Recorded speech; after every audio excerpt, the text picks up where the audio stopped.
예, 안녕하세요. 오늘은 전 시간에 이어서 변수에 대해서 좀 더 공부를 한번 해보도록 하겠습니다. 전 시간 했던 걸 다시 한번 반복을 해보면요. 변수의 시작은 숫자로 할 수 없다 하는 얘기가 있었고요. 영문자나 밑줄로, 즉 언더바로 시작해야만 한다 하는 말씀을 드렸습니다.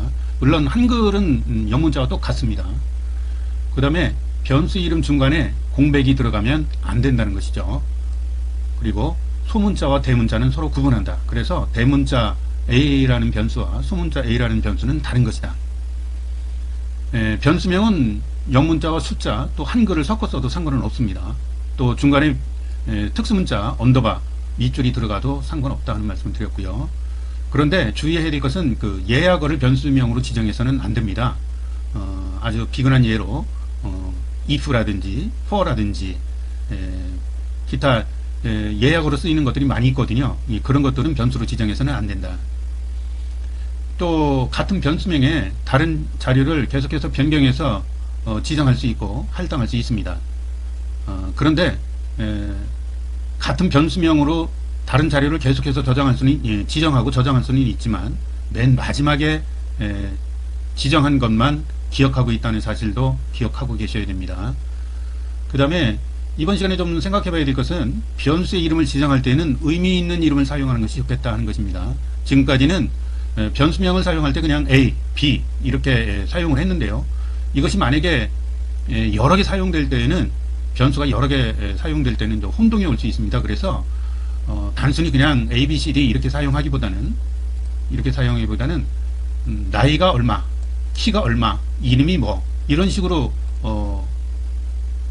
변수명을 지정해주면 프로그램을 작성할 때 훨씬 더 이해하기가 쉽습니다. 이제 우리가 코딩을 할 때 이 코딩한 자료를 남들이 이해하기 쉽고 읽기 쉽게 하는 것은 이제 가독성이라는 말로 표현하는데요. 좋은 프로그래머는 가독성이 좋은 코딩을 할 수 있어야 됩니다. 그래서 임시적으로 사용하는 것은 A, B, C, D 이렇게 단순하게 하는 것도 좋지만 전문적으로 할 때는 이제 좀 의미 있는 변수를 사용하는 것이, 단어를 사용해서 지정하는 것이 좋겠다 하는 말씀을 드리겠습니다. 자, 그래서 이번에는 좀 이제 문장 변수에 대해서 변수의 쓰임이 훨씬 더 확장된 부분에 대해서 조금 더 다루어 보도록 그렇게 하겠습니다. 파이썬에서 변수는 사실은 우리가 생각하는 것보다 훨씬 더 다양하게 사용된다는 것을 이제 미리 염두에 두시고요. 우선은 그 다양하게 사용되는 부분을 다 지금 설명하면은 이해하실 수가 없기 때문에 우선은 전 시간에 숫자형 변수에 대해서 말씀을 드렸고, 이번 시간에 이제 문자형에 대해서 본격적으로 조금 말씀을 드려보겠습니다. 자, 마찬가지로 A는 4다 이렇게 했던 것을 갖다가, 그러면 A는 4가 되겠죠, 당연히. 근데 이거를 A에다가 변수라고는 한글을 지정할 수 있다는 거죠. 엔터를 쳐보면 A라는 변수에 조금 전에 말씀드렸듯이 계속해서 변수로 지정을 할 수 있습니다. 그런데 이제 지금 현재 A는 뭘 기억하고 있을까요? 자, A는 무엇을 기억하고, 변수를 기억하고 있어요. 이건 무슨 뜻이냐면은 변수를 계속해서 지정할 수 있지만 최종적으로는 맨 마지막에 한 것, 요것이죠. 이 부분만 기억하고 있다 하는 것 기억하고 계셔야 됩니다. 자, 그러면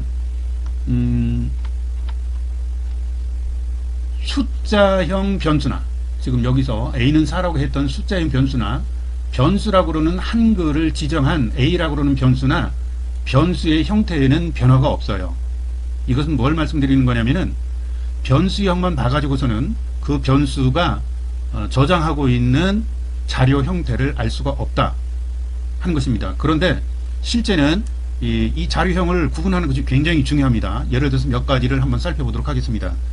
자, B를 5라고 한다면 A와 B의 자료형이 다르죠.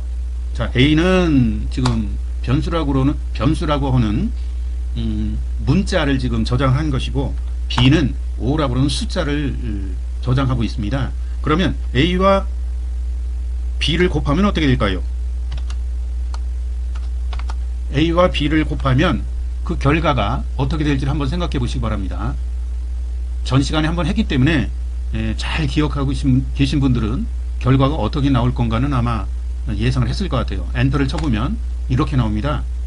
지금 이해되시나요? 다시 말하면 A 변수에 B를 곱하니까 변수라고는 자료형이 문자가 5번 반복된 것을 알 수 있습니다. 그래서 만약에 이것을 숫자형이라고 생각해서 그 결과가 나올 것이라고 생각하시는 것은 잘못된 생각이십니다. 그래서 코딩을 하는 사람은 숫자형인지 문자형인지를 계속 알고 계셔야 돼요. 자, 그런데 여기서 일일이 이것을 기억할 수 없기 때문에 이 자료형을 알려주는 예약어가 있어요. 명령어 또는 예약어 이렇게 얘기하는데 타입이라는 함수가 있습니다. 타입이라는 함수에서 A의 타입이 무엇이냐 이렇게 물어보면은 여기 보시면 str이라고 되어 있는데요. str이라는 건 스트링이라는 말입니다. 즉 문자라는 거죠. 자, 그러면 만약에 B의 자료형을 물어보면 인티저라고 해서 int라고 나옵니다. 이것은 A에 저장된 자료형하고 B에 저장된 자료형이 다르다는 것을 의미하고 있습니다. 우리가 코딩을 할 때는 이 변수의 자료형을 반드시 염두에 두고 있어야 된다, 그런 뜻이 되겠습니다. 이제 그러면 좌충우돌 따라잡기 21쪽에 나오는 내용을 가지고 한번 몇 가지를 그 변수에 대해서 다양한 활용에 대해서 한번 살펴보도록 하겠습니다. 자, A, B, C를 문자형으로 지정해 보도록 하겠습니다. 내 이름은 이렇게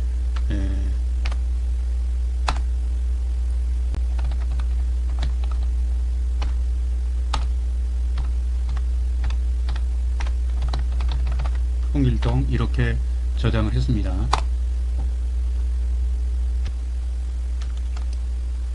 자, 이렇게 변수를 지정하고 나서 다양하게 이런 것들을 이제 변수를 사용해서 출력을 할 수가 있겠습니다. 예를 들어서 내 이름은 정광규 이렇게 한다면 이렇게 출력이 되겠죠. A 플러스 B라고 그러면 어떻게 나오나 한번 살펴보겠습니다. 이렇게 나옵니다. 자, 이때 우리가 좀 생각해 봐야 될 것은 이렇게 문자열을 서로 더하는 표시로 나오면 중간에 여백이 없습니다. 여백이. 자, 그것을 잘 기억해 두셔야 되는데요. 만약에 이렇게 하면은 어떻게 나올까요? 자, 이렇게 하면 어떻게 나오는지 한번 보시겠습니다. 엔터를 치시면 자, 콤마로 구분해서 나온다는 걸 알 수 있습니다. 콤마로 구분하는데 콤마로 구분하는 사이에 이렇게 하나의 공백이 들어가 있어요. 이것은 나중에 공부하시게 될 프린트문에 대해서 다시 한번 공부할 시간이 있을 텐데요. 여기서 A, B라고 하는 것과 이렇게 하면은 여기 보시면 여기에 공백이 이렇게 들어가는 걸 알 수 있습니다. 요 사이가 공백이 이렇게 들어가는 걸 알 수 있는데 그게 요 공백이거든요. 그 다음에 그냥 이 부분은 나중에 더 설명은 드릴 겁니다. 이렇게 했을 경우에는 이런 형태로 들어간 거죠. 중간에 공백이 들어가지 않습니다. 이것은 굉장히 중요한 차이 중에 하나이기 때문에 잘 이해해 두셔야 됩니다. 그런데 지금 여기 나오는 것은 문자열의 덧셈이 되는 거고요. 지금 이렇게 나오는 것은 사실은 나중에 배울 튜플이라는 것이 있습니다. 튜플, 그 자료형 중에 하나인데요. 그때 가서 다시 더 설명을 좀 드리게 될 것입니다. 그래서 여기 나오는 이런 형태는 위에서 나오는 이 형태와는 전혀 다른 형태라는 것을 우리가 알 수 있습니다. 자, 여기서는 거기까지만 좀 이해를 해 주시면 될 것 같습니다. 자, 그런데 이렇게 쓰는 것만 가지고는 조금 뭔가 부족한 것 같아서 여기다가 다시 내 이름은 정광규입니다 라고 한다면 이렇게 하면 되겠습니다. A 플러스 B 컴마를 찍고요. 파이썬을 처음 배우실 때 좀 혼동되는 부분 중에 하나가 이 문자열은 반드시 따옴표를 써야 된다는 걸 잊으실 때가 있어요. 그래서 따옴표를 안 하기 때문에 자꾸 에러가 나는 경우가 많습니다. 예를 들어 다시 한번 해볼게요. 만약에 그냥 입니다를 쓰면은 이거 어떻게 될까요? 엔터를 치면 에러가 날 것입니다. 에러가 납니다. 왜 에러가 나냐면 A와 B는 변수거든요. 그런데 A와 B와 같이 이렇게 따옴표를 하지 않은 것은 반드시 변수여야 한다는 것을 여러 차례 말씀을 드렸습니다. 근데 이 입니다도 역시 마찬가지로 따옴표를 하지 않았기 때문에 변수로 인식이 됩니다. 그런데 변수를 사용하려면 변수를 위에서와 같이 이렇게 선언을 해야 되거든요. 근데 입니다는 선언을 하지 않았기 때문에 에러가 나는 것입니다. 이 초보일 때 자꾸 에러 나는 부분에 대해서 다시 한번 설명을 드렸습니다. 자, 그런데 여기는 이렇게 출력이 됐거든요. 근데 우리가 원하는 것은 이렇게 출력되는 것이 아니라 이런 형태로 출력되는 것을 원하는 것이죠. 그래서 요거는 정확하게는 이렇게 하셔야 됩니다. A 플러스 B 플러스 입니다. 이렇게 하시면 아마 앞에서 나온 그런 형태로 이렇게 되겠죠. 자, 그런데 여기서 다음에 정관규입니다를 띄우고 싶을 때가 있잖아요. 그럴 경우에는 여기에서 이 부분을 아예 처음 하실 때 이 부분에서 여기서 문자를 하나 이렇게 빈 공간을 넣어주면 빈 공간도 문자로 인식이 된다. 그래서 이 부분을 그대로 복사해서 다시 한번 해주면 요 빈자리가 요런 형태로 들어가서 보기 좋게 이렇게 나올 수 있습니다. 자, 여기다가 이제 우리 이름은 홍길동이라는 이름이 안 들어갔으니까요. 홍길동 이름을 한번 써보겠습니다. 그래서 이렇게 할 수 있습니다. 우리 이름은 하고 플러스 B 플러스 C 플러스 하고요. 그 다음에 입니다는 써야 되겠죠.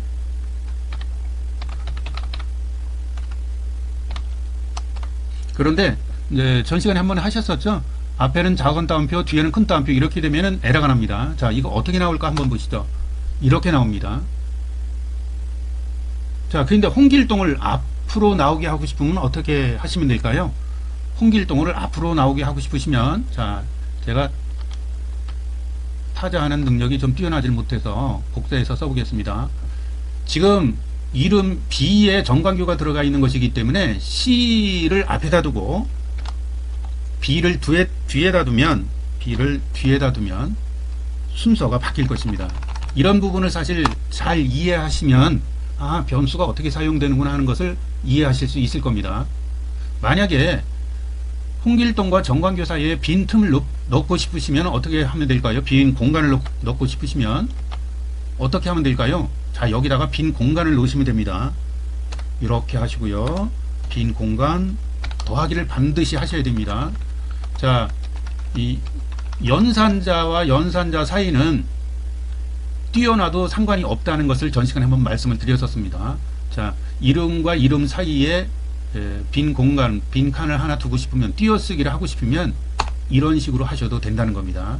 자, 여기까지 잘 이해하셨으면 변수를 사용하시고 출력하시는 부분에 대해서 상당히 이해를 많이 하신 부분이 되겠습니다.